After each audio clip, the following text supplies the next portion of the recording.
Pemirsa, telah bersama saya Bapak Sekretaris Camat Sepaku dengan Bapak siapa Pak? Adi Kustaman. Pak Adi Kustaman. Nah, kita akan mau mengorek-ngorek tentang keberadaan titik nol IKN ini.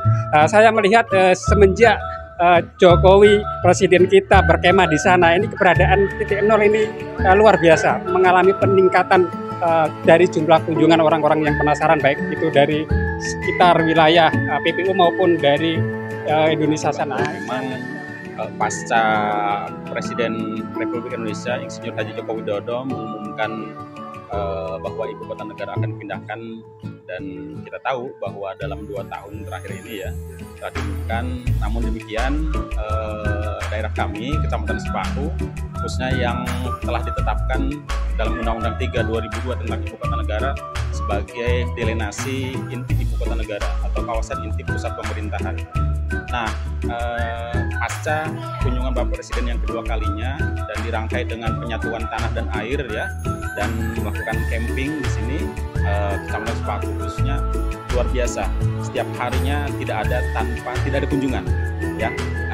Pokoknya satu hari dalam kunjungan yang tercatat terdata di pos penjagaan, khususnya kalau hari weekend itu 1.000 sampai 1.500 pengunjung. Ya. Nah, untuk aksesibilitas mulai dari pos penjagaan nanti itu ke dalamnya itu berapa menit biasanya, dan jalannya bagaimana kondisinya? Ya, untuk akses dari pos penjagaan itu hanya 1 kilo lah ya, 1 kilo atau kurang dari 1 kilo sih sebetulnya. Nah, itu aksesnya masih jalan rigid, jalan kerikil batu gitu, agregat ya, karena itu masih merupakan jalur logistik atau jalur hauling perusahaan PT IHM. Untuk masuk ke sana bagaimana prosedurnya? Apakah cukup melapor atau ada ketentuan khusus di pos penjagaan sana? Baik, perlu saya tegaskan bahwa sebetulnya kawasan titik nol ibu kota negara itu bukan tempat wisata ya, sekali lagi bukan tempat wisata karena itu merupakan objek vital nasional. Cuman untuk memastikan bahwa masyarakat untuk mengobati rasa penasarannya, memang kami sementara ini kita buka untuk umum.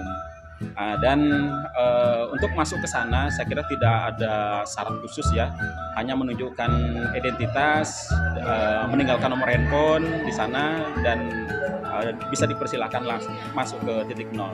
Nah, sebetulnya ada beberapa titik kunjungan ya yang biasa ditinjau ya. Ada di sana Menara Pandang Sudarmono, ada helipad, ada rencana kantor Istana Presiden.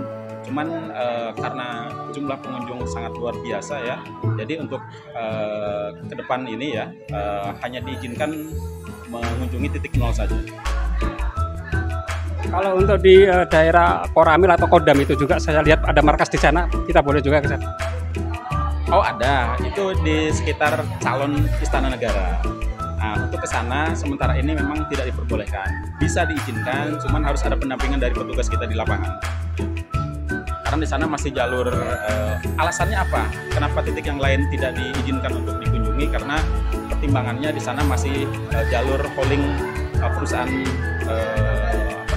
kayu ya. Alasan keamanan saja. Oke, dengan semakin banyaknya pengunjung karena media sosial ini banyak sekali, ada YouTube, ada Instagram dan lain-lain, sehingga masyarakat penasaran, tentunya akan semakin hari akan semakin banyak. Ini gimana antisipasinya? Apakah nanti ada pembatasan atau bagaimana berjalan? Sejauh ini kami belum melakukan pembatasan karena masih kami anggap terkendali, masih dapat kita kendalikan lah gitu ya. Nah, kecuali nanti memang pada saatnya nanti ketika proyek atau kegiatan konstruksi sudah masif dan itu sudah merupakan kewenangan otorita, ya saya kira menyerahkan sepenuhnya kepada otoritas. Baik, selain titik nol IKN ada nggak objek-objek di sekitar sini yang bisa dikunjungi, mungkin air terjun atau apa, ada nggak? Saya kira banyak ya, ada wisata hutan mangrove ya di Kelurahan Mentawir, ada juga agrowisata di Desa Sukaraja, tidak jauh dari sini ya, atau dikenal dengan Patok 52. Terus ada beberapa juga yang mangrove di Kelurahan Maridan. Ada beberapa saya kira yang bisa dieksplor ya. Dan aksesnya bisa dijangkau oleh kendaraan roda 4. Ada juga gua Tapak Raja di Kelurahan di Desa Wonosari. Dekat dari sini ya. Kira-kira berapa menit Dari sini ya kurang lebih 30 menit lah 30 kalau menit. ke Goa Wonosari. seperti itu ya, dan kendaraan roda 4 bisa ya. Bisa. Baik, jadi selain titik nol, ada objek-objek wisata lain yang mungkin bisa menjadi sasaran kunjungan jika teman-teman pemirsa untuk berkunjung ke IKAN atau ke titik nol. Kita akan jelajah pada siang hari ini.